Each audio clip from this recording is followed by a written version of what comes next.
හයි ළමයි ඉතින් කොහොමද ඔයාලට ඒලෙවල් ICT පේපර් එකට තියෙන තව සතියයි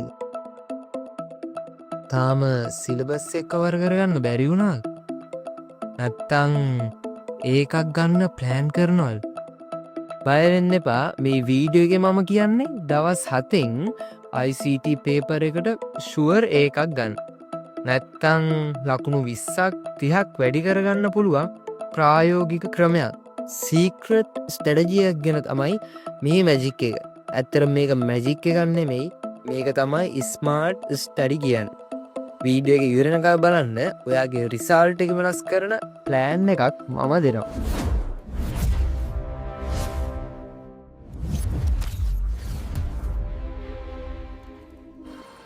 හරි මුලින්ම මතක තියාගන්න දවස් 7කින් මුළු අවුරුදු 2ක සිලබස් එක පාඩම් කරලා ඉවර කරන්න බෑ. හැබැයි අපිට පුළුවන් විභාගෙට වැඩිපුරම ලකුණු වෙන පාඩම් ටික විතරක් ටාගට් කරන්න.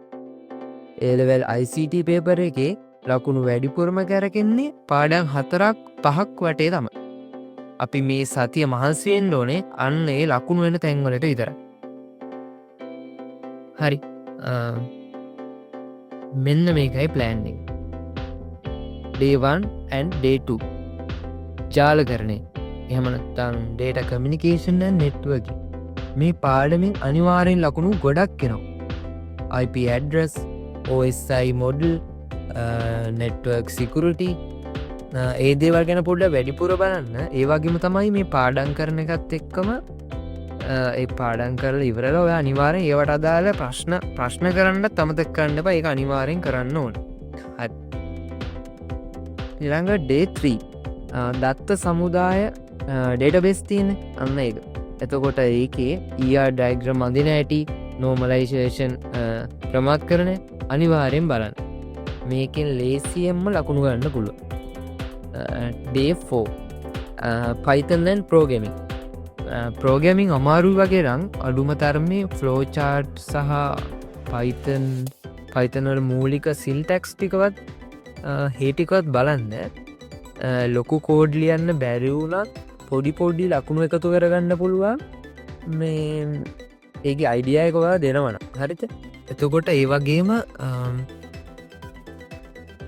Day 5 logic gate and web development logic gate වල Kano map K-map සහ HTML CSS ඒ කෝඩ් ටිකත් පොඩ්ඩක් බලාගන්න මොකද ඒ වගින් ෂුවර් මාක්ස් ගන්න පුළුවන් ඒ ටික බලාගන්න ඊළඟ Day 6 අනිත් පාඩම් සහ MCQ කරන්න හරිද එතකොට e-commerce IoT වගේ තියෙන ඒ වගේ පොඩි පාඩම් ටික ඉක්මනට කියවලා දාන්න ඒ වගේම පහුගිය අවුරුදු වල අවුරුදු 5ක විතර MCQ papers කරන්න අනිවාර්යයෙන්ම ඒ ටික බලාගන්න ඒවගේම Day 7 වල පාස් පේපර් ඇන් මාකින් ස්කීම් තමයි කරන්න ඕනේ අන්තිම දවසේ අලුත් දේවල් පාඩම් කරන්න එපා මාකින් ස්කීම් බලලා ඒවට උත්තර ලියන රටාව පොඩ්ඩක් කරලගන්න බලන්න ඒක ගොඩක් වටිනවා ඒවගේම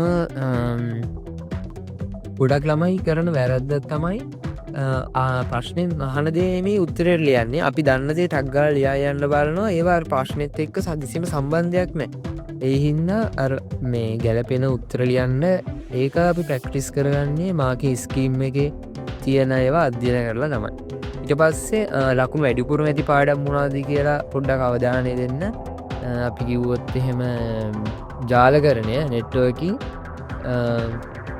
මේක ගොඩක් ලකුණු ප්‍රමාණයක් ආවරණය කරනවා ඒ වගේම ඩේටාබේස් බලන්න දත් සමුදාය SQL ER ඊට පස්සේ logic gate operating system ඒ ගැන පොඩ්ඩක් බලන්න ඕනේ web development HTML CSS ඒ ටික පොඩ්ඩක් බලන්න ඒ වගේම කියන්න ඕනේ ඊළඟ කෙටි උපක්‍රම චුට්ටක් කියන්නම් Python බැරිම කෙනෙක් ඉන්නවා නම් සම්පූර්ණ කෝඩ් එක ලියන්න යන්න එපා හරිද ඒ කියන්නේ අපි කරන්න ඕනේ අඩුම තවර මේ ලොජික් එකවත් එයාලට දෙන්න හරිද ඇල්ගොරිතම් ෆ්ලෝ චාර්ට් එකක් හරි ලියලා උත්සාහ කරන්න ලොජික් එක එයාලට දෙන්න ඒකටත් අපිට ලකුණු පොඩ්ඩක් හරි හම්බ වෙනවා හරිද ඒ වගේම MCQ ප්‍රශ්න වත්තරේ MCQ 50න් 40ක්වත් හරියට ගහන්නරන් අඩුම පහුගිය අවුරුදුවල අවුරුදු 5කවත් පාස් පේපරවලට අනිවාර්යෙන් උත්තරලීලා එක ප්‍රැක්ටිස් එක තියෙනවා. හරිද?